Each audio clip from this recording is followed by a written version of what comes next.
Elizabeth, but now Jesse Jackson Jr.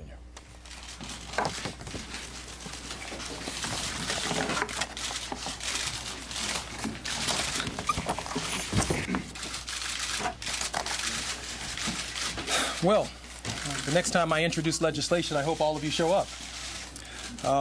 I was shocked and saddened to learn that Illinois Governor Rod Blagojevich was arrested yesterday by federal law enforcement officials. The details of corruption charges were staggering and stunning. If these allegations are proved true, I'm appalled by the pay-to-play schemes hatched at the highest levels of Illinois state government. I think that I can speak for all Illinois residents when I express outrage at the thought that Illinois' now vacant Senate seat may have been put up for sale, offered to the highest bidder. Sadly, yesterday's criminal complaint casts another dark cloud over a state already beleaguered by corruption and scandal. Clearly, the people of Illinois deserve better. They deserve to have their trust and their confidence in government restored. In light of yesterday's criminal indictment, I believe that the governor, in the best interests of our state, should resign and forfeit his authority to make the Senate appointment. The fact is, anyone appointed by the governor at this point would be too severely tainted to serve the state effectively and without suspicion in the United States Senate. Meanwhile, the governor's fate is in the hands of the justice system. We must allow that process to run its course.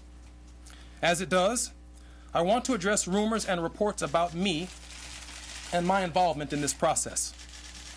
I want to make this fact plain.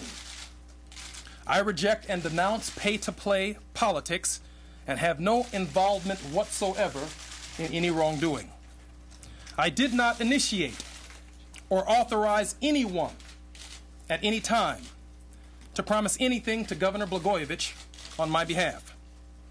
I never sent a message or an emissary to the governor to make an offer, to plead my case, or to propose a deal about a U.S. Senate seat, period. I thought, mistakenly, that the process was fair, above board and on the merits. I thought, mistakenly, that the governor was evaluating me and other Senate hopefuls based upon our credentials and qualifications. Of those members of the United States Congress who have been mentioned as potential senators from Illinois, I have served longer than every one of them, except for Congressman Luis Gutierrez. I have more seniority. In the 13 years that I've served in the Congress of the United States, I've only missed 2 votes. And there's no Democrat and no Republican in the Congress of the United States who can say that. I thought mistakenly that the governor was going to make a decision in the best interest of our state as well as our nation. I thought mistakenly that the governor was considering me based on my 13 years of hard work on behalf of the people of our state as well as our nation. I thought mistakenly I had a chance and I was being considered because I had earned it. Clearly, I was badly mistaken. I did not know that the process had been corrupted. I did not know that credentials, that qualifications, that a record of service meant nothing to the governor. I did not know that the governor and his cronies were attempting to use the process to extort money and favors in a brazen pay-to-play scheme.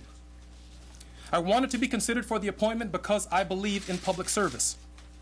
I believe that Illinois deserves another senator, serving alongside Senator Dick Durbin, who shares the values and will work to fix our economy, make our nation more energy independent, provide health care for all Americans, and provide our children with a world-class education, the values of the president-elect.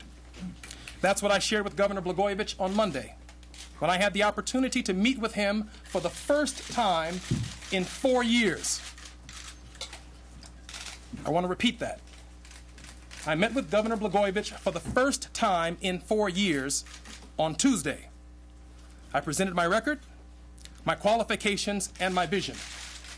The media saw me enter the governor's office, and after a 90-minute meeting about my record, my qualifications, the media saw me exit Governor Blagojevich's office.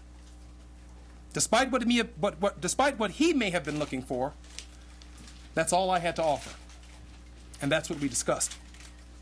To the people of Illinois, I want to thank you for the opportunity to serve you. I want to thank the thousands and thousands of people who supported me for the Senate, writing letters, making phone calls, sending emails, and circulating petitions.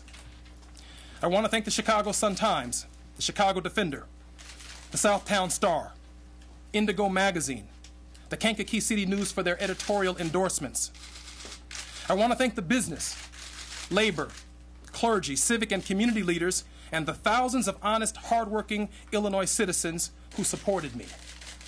We did it right. They did it right. We pressed to make what would have been a private process a public process, that their voices might be heard. Know this.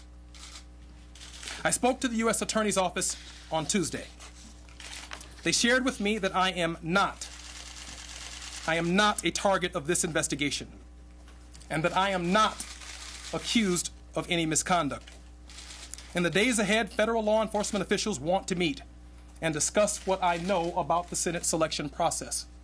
I look forward to cooperating with the hardworking men and women of the United States Attorney's Office and the Justice Department. I look forward to sitting down with them and cooperating fully and completely under this federal investigation. I've retained the advice of legal counsel, Mr. James Montgomery, Sr., who held his own press conference earlier this afternoon in Chicago. On his advice, and due to the ongoing investigation, I will not be taking any questions. But I do want to add one point before I leave.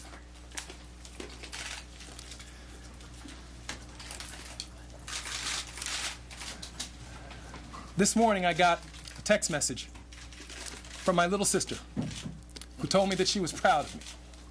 She was proud of what I've done for this nation.